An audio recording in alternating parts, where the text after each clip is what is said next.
자, 영업수지 계산에서 매년 또 출제되는데 최근 시험은요 3년 연속 말로 출제했어요. 예? 그전에는 계속 계산 문제 나오다가 말로 출제하고요. 이 계산은 뒤에 수익환원법과 연결해서 계속 출제를 하고, 그래서 계속 2문제 정도 나오는 부분입니다. 그래서 잘 알아두셔야 되겠고, 요 수식 모르면 큰일 나요. 자, 부동산을 우리가 취득을 합니다. 자, 부동산을 취득을 할 때는, 자, 우리 투자이론 처음 배울 때 뭐 갖고 투자하죠?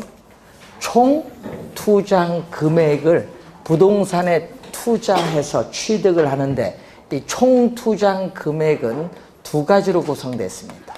자기 자본도 있지만은 부동산은 고가의 상품이기 때문에 우리는 일정한 자금은 금융기관에 뭐를 이용한다? 융자를 이용하는 게 일반적이죠. 이 타인 자본을 이용하는 게 일반적입니다. 자, 여러분 전액 자기 자본으로 투자하는 사람 진짜 우리나라 부동산 사는 사람의 1%도 안 돼요. 그만큼 거의 대부분 뭐를 이용한다? 타인 자본을 이용합니다.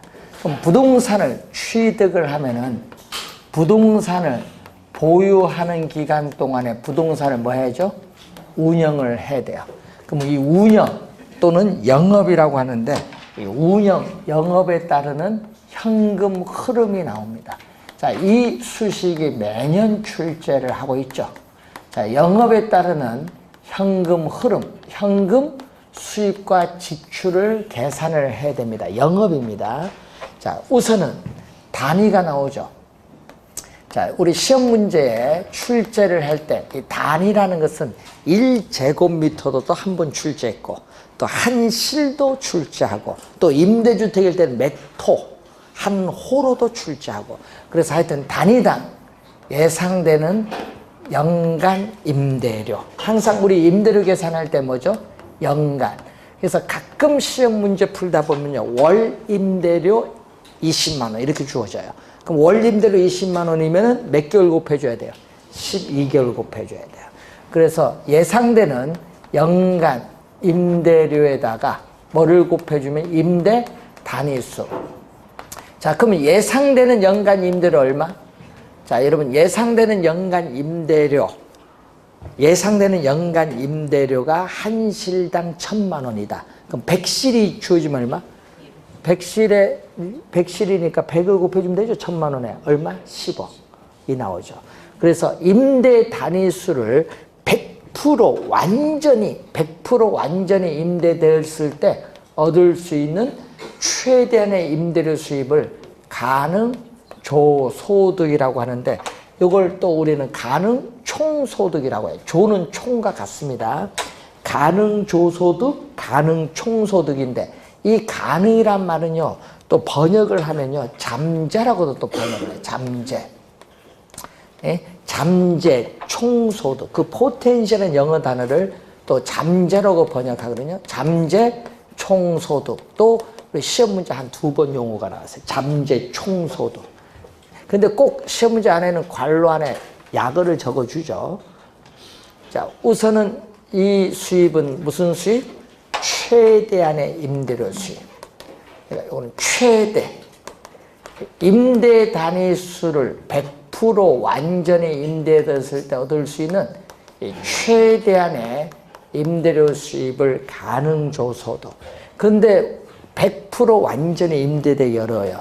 자, 여러분 임대차 계약 만료 시 신규 임차원 구할 때까지 빌 수도 있잖아요. 그런 걸 다 감안하면은 우리나라 평균 공실률이 약 5%라고 나와 있거든요. 그래서 시험 문제 그래서 5%를 많이 내요. 보면은. 그래서 공실이 생길 수 있어요. 공실은 최대한의 임대료 수입에 빼야죠. 비었으니까 임대료 못 받잖아요.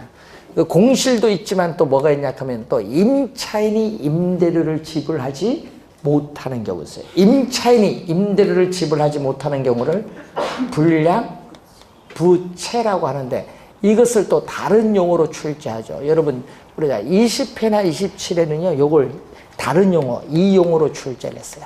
회수 불가능한 임대료 수입. 임차인이 임대료를 지불하지 못하는 경우이기 때문에 이때는 회수가 불가능한 임대료 수입.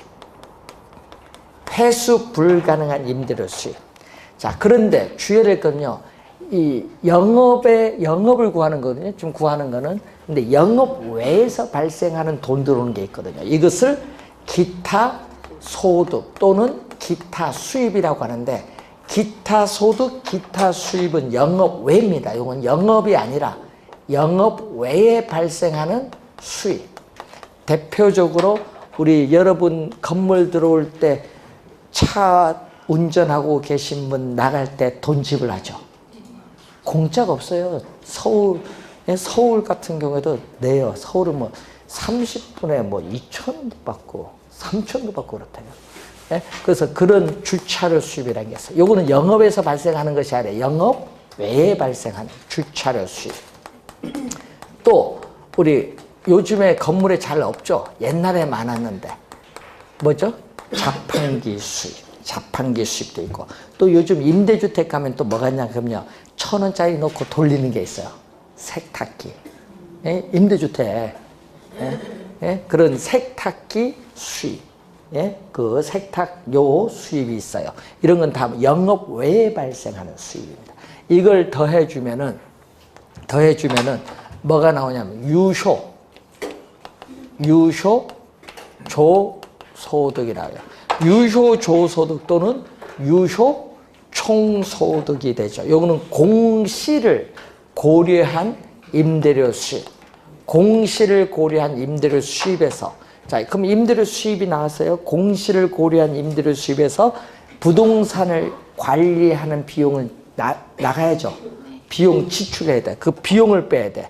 그럼 비용은 뭐죠? 부동산을 운영하고 유지하는 데 드는 비용이 영업 경비인데 이 비용을 지출해야 돼. 임대료 수입에서 비용을 지출을 하면은 이제 순영업소득이 나와요. 자, 순영업소득이라고 하고 이걸 줄여서 순수익 또는 순소득이라고 해요. 순수익, 순소득 줄여서. 그래서 순이란 건 네트고 총은 그로스. 네트죠. 네. 그래서 NOI 약으로 순수익이 나와요. 그럼 여러분 순수익에서 또 뭐가 나와요? 순수익에서 대출을 받았으니까 이 대출금에 대한 부채 또 갚아야죠. 부채 갚는데 그게 바로 원리금 상환액. 타인자본에 대한 대출금에 대한 원리금 상환액 갚아야 돼요. 매 기간. 부채 서비스액을 우리는 원리금 상환액인데, 원리금 상환액인데 이 원금 상환액에다가 뭐를 대주면 돼요? 이자 지급액. 원금과 이자를 더해주면은 부채 서비스액이죠. 요걸 부채를 이제 갚았어요. 부채를 갚으면은 이제 세금을 납부하기 전, 세전 현금 수지 또는 세전 현금 흐름이 나오죠. 자, 요것은 세금을 납부하기 전, before tax입니다. 세전 현금 흐름이 나오는데, 그럼 세금을 납부하죠. 어떤 세금? 부동산 영업에 따른 뭐를 납부? 소득세를 납부를 하게 되면, 소득세를 납부하면은 세후 현금 수지를 구할 수 있다. 세후 현금 수지 또는 세후 현금 흐름을 구할 수 있죠. 자, 세후 현금 흐름을 우리는 구할 수 있습니다. 자, 이때 영업경비에는 뭐가 있어요? 영업경비에는 보유세, 인재산세는 경비에 포함되지만 소득세는 포함되지 않는다. 2년 전 정답, 말로 출제했을 때. 소득세는 포함되지 않고 재산세는 포함돼요. 그리고 화재보험료 있죠. 건물의 화재보험료는 여러분 요건 소멸될까요? 소멸이 안 될까요? 소멸되잖아요. 없어져요. 소멸성 보험료에 화재보험료. 그리고 부동산의 가치를 유지시켜주기 위한 비용을 뭐라고 해요? 유지비, 수선비, 관리비가 있거든요. 요것도 영업경비에 포함되고, 각종 수수료, 전기요금, 수도요금, 전기세 다 포함이 돼. 그리고 또 부동산 관리회사엔 관리가 이루어지면 관리인에 대한 뭐도 포함된다? 봉급도 포함돼. 그런데 뭐는 포함이 안 되냐 하면요, 우리는 소유자 봉급은 포함이 안 돼요. 관리인 봉급은 포함되는데 소유자 봉급은 포함되지 않고, 또 개인적 업무비, 여러분 2년 전에 또 개인적 업무비가 떴거든요. 개인적 업무비는 경비에 포함되지 않는다. 또 부동산 자체의 사용에 따라 소모되는 감가상각비, 감가상각비는 실제 현금 지출이 아니에요. 그렇기 때문에 경비에 포함되지 않는다. 꼭 기억해야 됩니다.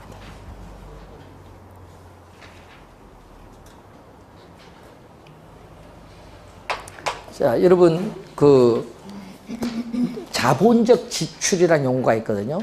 자본적 지출은요, 부동산 가치를 증가시키는 비용이에요. 부동산 가치를 증가시키는 건 경비에 포함되지 않아요. 가치가 올라가잖아요. 이건 안 돼요.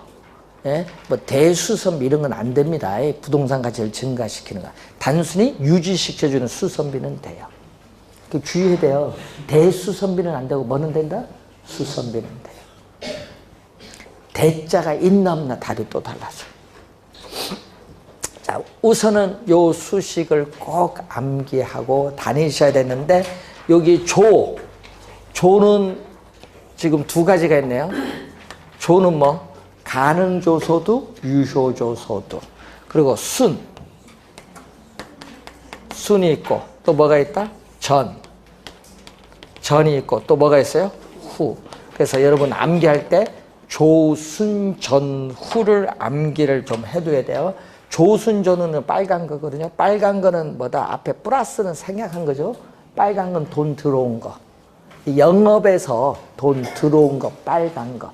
요 기타 소득은 영업이니까 놔두고, 우선 빨간 거는 돈 들어온 거, 조순전은 돈 들어온 거. 나가는 건 마이너스거든요. 돈 일정 기간 동안 돈 나가는 거, 요건 뭐죠? 공영부소. 공명부소는 돈 나가는 거. 순서대로 기억해두면 돼요. 자, 그러면은 조수는 뭐를 대상? 조수는 총투자한 금액. 여러분 부동산을 취득을 하는데 총투자한 금액에 대한 대가를 주는 거. 가능조소득, 유효조소득, 순영업소득은 총투자한 금액에 대한 대가예요. 그런데 문제는 전후는 달라요. 전후는 왜 다르냐? 순영업소득에서 타인 자본에 대한 대가를, 부채를 뭐 했다? 지불했죠. 요 부채를 지불했으니까 요거 받으면 안 되지. 전후에서는 지불했으니까 뭐만? 내 돈에 대한 대가만 받아야 돼. 그래서 전후는 내 돈, 자기 자본을 뭐라고 하죠? 지분 투자액이야. 그래서 조수는 총 투자한 금액에 대한 대가고, 전후는 지분 투자액에 대한 대가라는 걸 기억해 두시면 돼요. 이거 좀 이따 또 씁니다. 자, 그리고 소득세로 갑니다. 자, 소득세도 계산할 때 또 필요한데, 자, 여러분 교재에 214페이지 밑에 보시면은 소득세가 나오죠. 소득세가 두 가지가 있어요. 순영업소득에서 출발하는 게 있고, 세전 현금 수지에서 출발하는 게 있는데, 자, 플러스는 뭐냐 하면요, 세금 공제의 대상이 되지 않는 거. 자, 플러스는 세금 공제의 대상이 되지 않는다. 자, 여러분 요 플러스 값 있죠? 요거는 세금 공제가 되지 않는 거. 네? 플러스는 세금 공제가 안 되는 거. 네? 그럼 마이너스는? 그럼 플러스는 세금 공제가 안 되면 마이너스는 뭐죠? 세금 공제가 되는 거. 자, 그러면 순영업소득, 여기서 출발이거든요. 순영업소득에서 대체충당금. 자, 여러분 준공에서 입주해서 사는데 15년 지나서 주방에 있는 가구를 교체를 하고자 하는데 비용이 많이 들죠. 그래서 매년 일정한 금액을 뭐 한다? 적립을 해요. 그걸 대체충당금이라고 해요. 자, 이건 세금 공제의 대상이 되지 않는 거. 그런데 세금 공제인데 순영업소득에서 뭐를, 부채를 뺐죠. 원금 이자를 뺐는데 그 중에서 이자는 자기 자본 증가는 아무런 관련이 없기 때문에 이 이자는 뭐다? 세금 공제의 대상이 됩니다. 그래서 이자 지급액은 세금 공제의 대상이 돼요. 그래서 이자 비용은 세액 공제가 되고요. 또 부동산 사용에 따라 소모되는 부동산 자체의 감가상각액도 세금 공제가 돼요. 그러면 감가상각액은 영업경비는 포함되지 않고 뭐에? 소득세 계산할 때 필요합니다. 그러면 감가상각액을 공제를 해주면 과세 소득이 되는데 이런 부동산 투자의 장점 배울 때 이자 지급액과 감가상각비는 세액 공제되기 때문에 절세 효과 배우셨어요. 요거 두 개는 세액 공제되는 개념. 그럼 과세 소득의 영업 소득 세율을 뭐 20%, 30% 세율을 곱해주면은 이제 뭐를 구할 수 있다? 영업 소득세를 구할 수 있는데 영업 소득세를 여기 넣어주면 돼요. 소득세 계산할 때 감가상각비가 필요한데, 자, 그리고 또 여러분이 순영업소득과 뭐는 달라요. 자, 그래서 감가상각액은 둘 다 뭐다? 둘 다 어느 부분에서든 요것은 뭐가 돼? 요거는 세금 공제의 대상이 돼. 그런데 여기는 이자 지급액은 순영업소득에서는 공제되는데 한번 보세요. 여기서 출발입니다. 여기가 아니라 밑에서 출발. 밑에서 내려오는 거거든요. 근데 요 세전인데 이미 앞에서 뭘 했어? 공제했죠. 부채 갚았잖아요. 갚았는데 두 개가 갚았는데 이자는 세금 공제되니까 관계없는데 원금은 공제하면 안 돼. 여기서 밑에서 내려올 때. 왜냐? 원금은 기간 말 원금 갚은 것만큼 자기 자본이 증가하죠. 증가하잖아요. 그래서 원금은 공제하면 안 돼. 그래서 플러스는 공제하면 안 된다는 거예요. 세금 공제 안 되는 거예요. 뭐가? 원금 상환액은 세금 공제가 안 되는 거야. 앞에 이자는 이미 공제됐으니까 관계없고 원금은 공제해서는 안 된다. 그래서 시험 문제 되면요. 어디서 출발하느냐에 따라서 수식이 달라져요. 뭐가 달라지고 있다? 이 마이너스 플러스 요거죠, 요거. 요게 지금 달라지고 있다는 거. 어디서 출발하느냐. 그래서 과세 소득에 뭐를 곱해주면?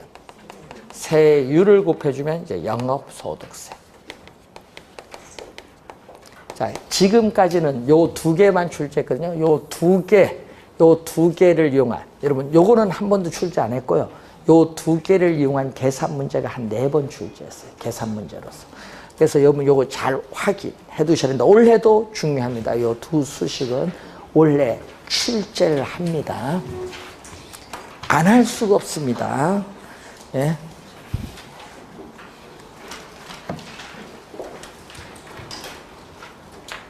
그만큼 중요하다 보시면 되겠고, 자, 213페이지 밑에 보시면은 우리가 처분시가 나오죠. 자, 이번은 운영이 아니라 뭐 할 때? 처분. 여러분 부동산을 샀어요. 네, 한 5년 보유하다가 팔 수도 있죠. 보유하다가 파는 거예요. 그럼 팔았을 때 뭐가 나오죠? 처분. 매각에 따르는 현금 흐름을 계산을 해줘야 돼. 그럼 처분에 따른 현금 흐름을 계산할 때는, 자, 처분한다고 예상했을 경우에 뭐가 나오죠? 매도 가격. 처분한다고 예상했을 때 매도 가격이죠. 얼마? 예를 들어서 뭐 10억에 예상한다. 매도 가격에서 뭐를 빼주면 돼? 또 매도하는데 드는 비용이 있죠. 대표적으로 어떤 비용? 중개, 수수료 같은 중개, 보수, 라든지 또 법적, 수속에 따르는 여러 가지 비용이 있어요. 이걸 빼주면은 순매도액이 나와요. 자, 그럼 순매도액에서 또 빼주는 게 있거든요. 자, 거의 대부분 융자 받잖아요. 타인자본. 대출을 받으면은 어떻게 처분할 때까지 대출금 중에 갚은 돈도 있지만 못 갚은 돈 있죠. 못 갚은 돈 뭐 해야 돼? 은행에 처분하면 뭐 해야 돼? 갚아야지. 갚아야 돼요. 그게. 예? 갚은 금액, 요걸 뭐죠? 미상환된 원금입니다. 자, 미상환 저당 잔금은 미상환된 원금이에요. 그 미상환된 원금은 처음에 대출받은 금액이 있거든요. 처음에 대출받은 금액에 중도 상환하잖아요. 중도 상환 시에 뭐를 곱해주면 장금 비율. 자, 대출금이 10억이에요. 10억인데 중도 상환 시에 장금 비율이 60%다. 그럼 얼마? 10억에 60% 곱해주면 얼마? 6억. 6억이 아직 돈 못 갚았다. 이런 얘기입니다. 잔금 비율 곱해주면은 미상환 저당 잔금을 구할 수 있어요. 그러면 이제 빼주면은 세금을 납부하기 전, 세전이 나와요. 세금을 납부하기 전 지분 복귀에, 여러분 지분은 자기 자본이 복귀하는 거예요. 말 그대로 해석하면 되죠. 그럼 세금을 납부하기 전 투자자에게 내가 돈 투자한 돈 있을 거 아니야. 그 지분이 뭐 한다? 복귀한다는 거예요. 지분이 뭐가 된다? 복귀되는 금액이 나와요. 여기다가 또 세전이니까 세금을 납부해야 되겠네요. 처분 시의 처분 가격과 취득 가격의 차이를 뭐라고 해요? 우리는 부동산 가격 상승에 따른 이득, 이걸 전문용어로 자본 이득이라고 해요. 부동산 가격 상승에 따른 이득에 뭐를 내야 돼? 세금을 납부하는데 이 세금을 우리는 뭐라고 하죠? 양도, 우리나라에서는 양도소득세다. 자, 양도소득세를 말하죠. 그래서 뭐를 의미하죠? 세금을 납부했으니까 세후 지분 복귀액인데 이 세전 지분 복귀액은 세금을 납부하기 전 매각에 따르는 현금 흐름이라고 하고 세후는 또 세후 또 매각에 따르는 현금 흐름이라고도 해요. 자, 이 지문은요 15회와 20회 두 번 말로 출제했고요. 우리 계산 문제는 어디? 계속 요거죠. 그러니까 올해도 이쪽이 중요합니다. 자, 본인의 두뇌에 한계가 있다. 그럼 요거 안 하셔도 되고.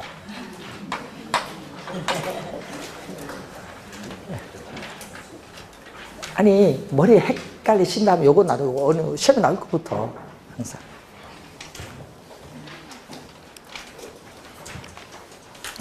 자, 그런 것을 여러분이 계산하는 연습을 좀 하시면 좋겠습니다. 자, 17번 문제 하나 볼까요? 다음은 대상 부동산의 1년 동안 예상되는 현금 흐름이다. 상각전, 우리 순영업소득 구하는 거거든요.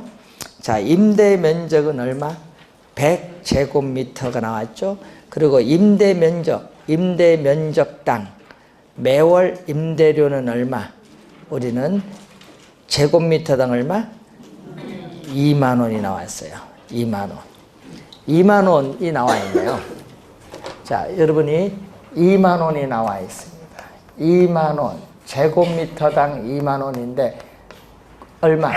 곱하기 얼마? 12개월을 곱해줘야죠. 여기 월이잖아요. 자, 월 2만 원 나왔으니까 12개월 곱해줘야 되고 여기다가 얼마? 100제곱미터 곱해줘야지 뭐. 그러면 얼마? 우리 공 2개 200만 원에 12를 곱하면 되겠죠? 2,400만 원. 그럼 가능 조소득이 나왔어요. 가능 조소득 얼마? 임대 면적 100제곱미터를 100% 완전히 임대됐을 때 얻을 수 있는 최대한의 임대료 수입이 2,400인데 항상 뭐를 곱해준다? 월 임대로 주어졌을 때는 12개월을 곱해준다는 걸 꼭 기억해 두셔야 됩니다. 자, 그러면 거기서 또 공실 손실 상당액 나오는데 연간 임대료 몇 프로? 5%. 자, 요 가능 조소득 최대한의 임대료 수입의 몇 프로가 공실이다? 5%.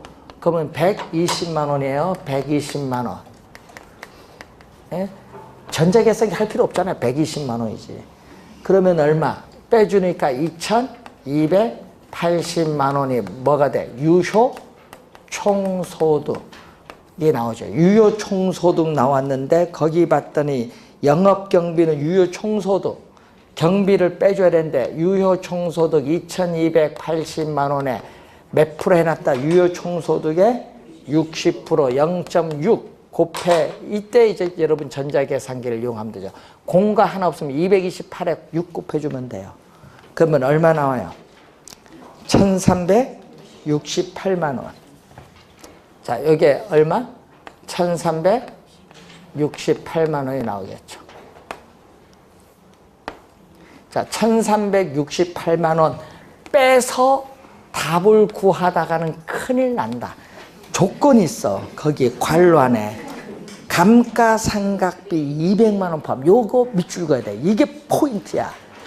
요거 생각 안 하고 빼면은 이제 함정에 들어가는 거예요. 아까 저기 맨 왼쪽에 감가상각비는 영업경비에 포함되지 않는다. 그럼 감가상각비가 요 안에 포함되어 있거든요. 포함되지 않죠? 빼야지. 그러니까 뭐를 빼줘야 돼? 200만 원 감가상각비에 빼야 돼요. 그래서 얼마? 1168만 원이에요. 영업경비가 얼마? 1168만 원. 뭐가 아니에요? 아, 여기서 200 빼면 되지. 그러면 얼마? 2280에서 어느 걸 빼야 돼? 1168 빼면 순영업소득이 나오지. 그래서 정답 몇 번? 3번 정답.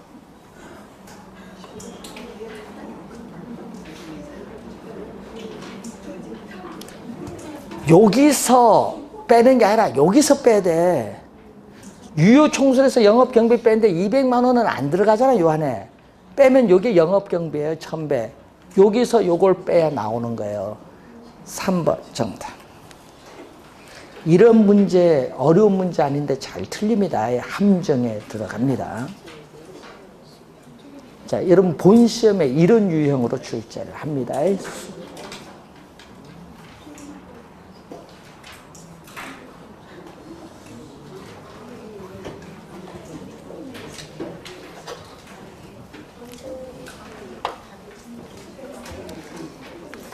답 3번 아니에요? 그런데 무슨 답이 틀려요? 계산 이거 빼주도 못해요? 2200에 암산도 되는데 요거 빼보세요. 2, 1, 1, 1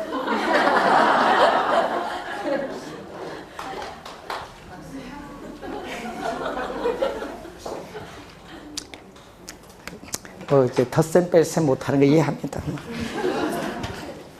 30년 전. 근데 돈 받을 건 어떻게 계산 잘해요? 시험은 계산 안 되고 진짜 돈 받을 거. 그게 이게 돈 받는 계산물이 여러분 두뇌하고 계산 실제 계산 눈에 다른가 봐요.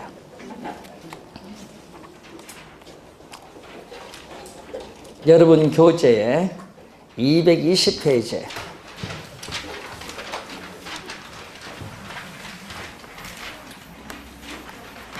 어림세법. 자, 어림세법은 어림잡아 얼마예요.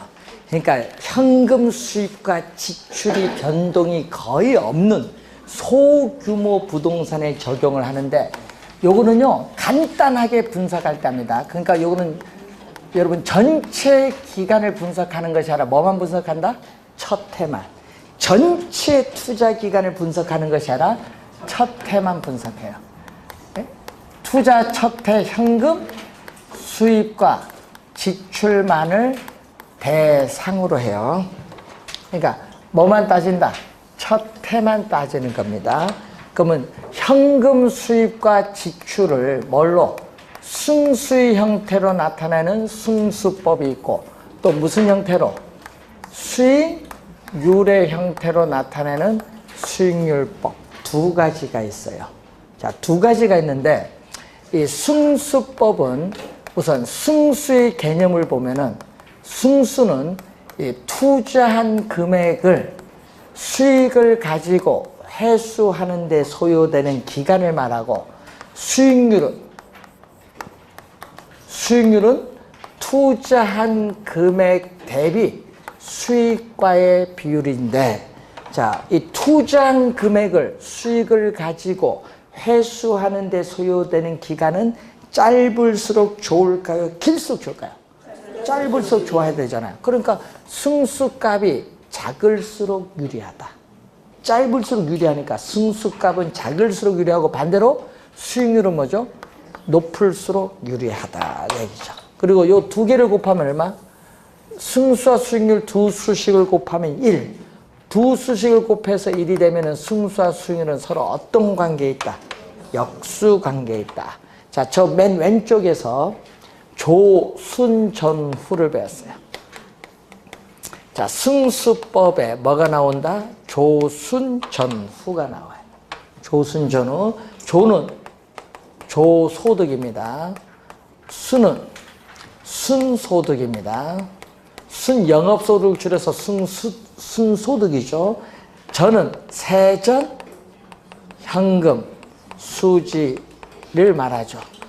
후는 세후, 현금, 수지를 말합니다. 자, 이때 조 이렇게 가죠. 여러분 앞에 승수 앞에 있는 요 조순전후는요 분모인 수익입니다. 수익. 돈 들어오는 수익입니다. 저기 돈 들어오는 거잖아. 빨간 거 수익. 그리고 분자는 투자 금액인데 조수는 총 투자한 금액에 대한 대가고 전후는 지분 투자액에 대한 대가. 아까 저 왼쪽에 설명 다 했어요. 이거는 총 투자액에 대한 대가고 전후는 지분, 자기 자본, 지분 투자액에 대한 대가를 말해요. 이 두 개는 총투자, 이 두 개는 지분 투자액에 대한 대가다. 자, 그러면은 이 총투자액은 내 돈이잖아요. 자기 자본에다가 뭐를 대준 거? 타인 자본을 더해준 걸 말하지. 자, 그러면은 총 투자 금액이 10억인데 총소득이 2억이다. 그럼 얼마? 총 투자 금액을 총소득 2억 가지고 회수하는데 몇 년? 5년 소요된다. 이 말이에요. 5년. 근데 총 투자 금액은 지금 얼마? 10억인데 총소득 2억에서 영업 경비 비용 1억을 지출하면은 순영업소득은 얼마? 1억이다. 그럼 총 투자 금액을 순영업소득 1억 가지고 회수하는데 몇 년? 10년 소요된다. 그래서 총 투자 금액을 순수익 가지고 회수하는데 소요되는 기간을 우리는 자본 회수 기간이라고 해요. 자본 회수 기간. 그래서 순소득 승수를 다른 말로 자본 회수 기간이라는 용어를 사용합니다.